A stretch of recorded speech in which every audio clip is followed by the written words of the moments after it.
చాలా సంవత్సరాల క్రితం ఒక ఊర్లో భద్రయ్య అనే వ్యాపారి ఉండేవాడు.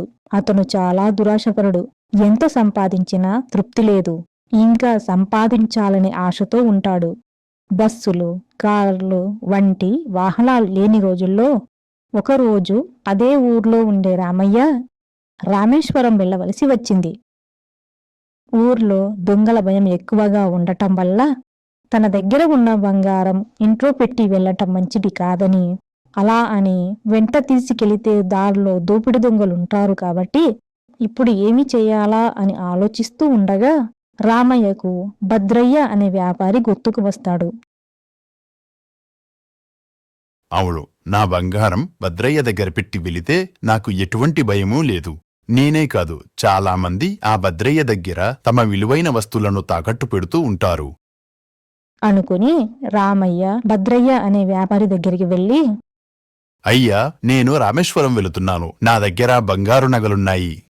అవి ధరించి అడవి మార్గం గుండా వెళ్ళటం అంత మంచిది కాదు. దయచేసి 10 రోజులు మీ దగ్గర పెట్టుకోండి. దానిదేముంది రామయ్య, సరే 10 రోజులు కాకపోతే 4 రోజుల తర్వాత వచ్చినా నీ బంగారం ఎక్కడికి పోదు. నీవు సంతోషంగా వెళ్ళిరా.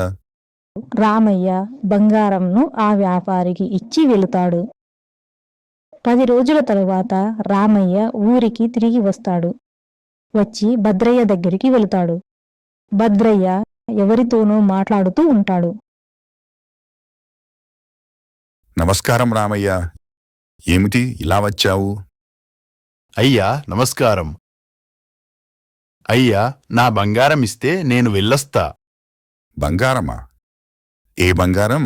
అదే అయ్యా, 10 రోజుల క్రితం నేను రామేశ్వరం వెళుతూ మీకు ఇచ్చిన బంగారం. దానికి భద్రయ్య అమాయకంగా నటిస్తూ, ఏమిటి, నీవు రామేశ్వరం వెళుతూ నన్ను కలిసి నీ బంగారం ఇచ్చావా? అదేమిటయ్యా, రామేశ్వరం వెళుతూ మిమ్మల్ని కలిసి నా బంగారం ఇచ్చాను కదా. మీరు నాకు 10 రోజులు కాకపోతే 4 రోజులైనా పర్వాలేదు, మీ బంగారం భద్రంగా ఉంటుందని అన్నారు కదా.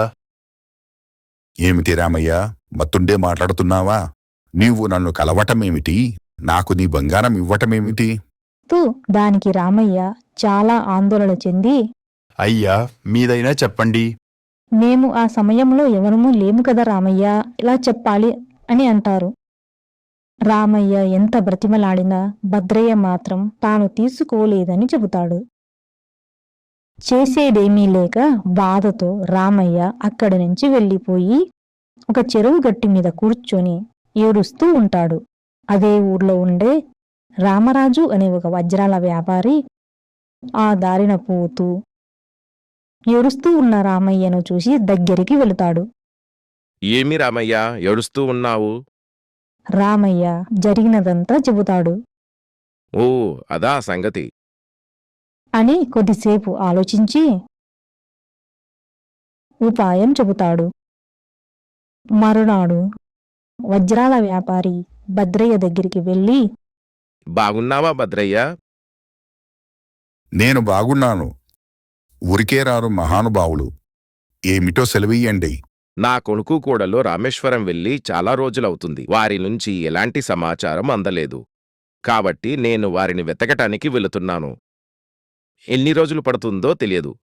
అందుకనే నా దగ్గర ఉన్న ఈ వజ్రాలని ఎక్కడ దాచిపెట్టాలా అని ఆలోచిస్తూ ఉండగా నీవు గుర్తుకు వచ్చావు. నీవైతే జాగ్రత్తగా తిరిగి అప్పచెపుతావు కదా అని అంటూ ఉండగా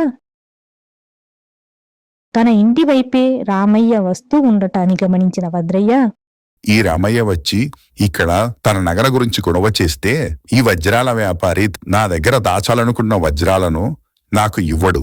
మంచి అవకాశం పోతుంది. ఇప్పుడెలా? అనుకుంటూ ఉండగా రామయ్య అక్కడికి వస్తాడు.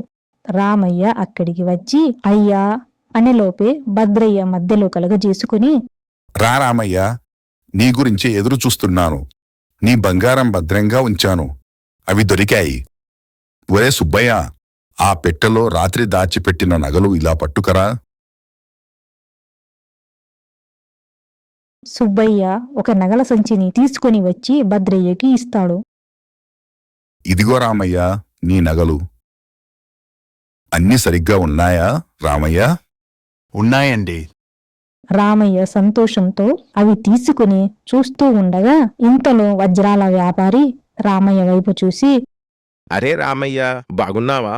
ఏమిటి చాలా రోజులుగా కనిపించడం లేదు, ఎక్కడికి వెళ్ళావు? నమస్కారం రామరాజు గారు. నేను రామేశ్వరం వెళ్ళాను. అక్కడ మీ కొడుకు కోడలు కనిపించారు. ఇక 2 రోజుల్లో వస్తామని చెప్పమన్నారు. మిమ్మల్ని బెంగ పెట్టుకోవద్దు, ఇంటి దగ్గరే జాగ్రత్తగా ఉండమని చెప్పారు. ఓ అలాగా, చాలా మంచిది రామయ్య. ఇప్పుడు నా మనసు కుదుటపడింది. వాడు ఎలాగున్నాడో అని చాలా దిగులుగా ఉండేది. చాలా మంచి కబురు చెప్పావు రామయ్య. భద్రయ్య, ఇక నేను ఎక్కడికి వెళ్ళడం లేదు. వస్తాను. రామయ్య భుజం మీద చెయ్యి వేసి అక్కడి నుంచి వెళ్ళిపోతారు.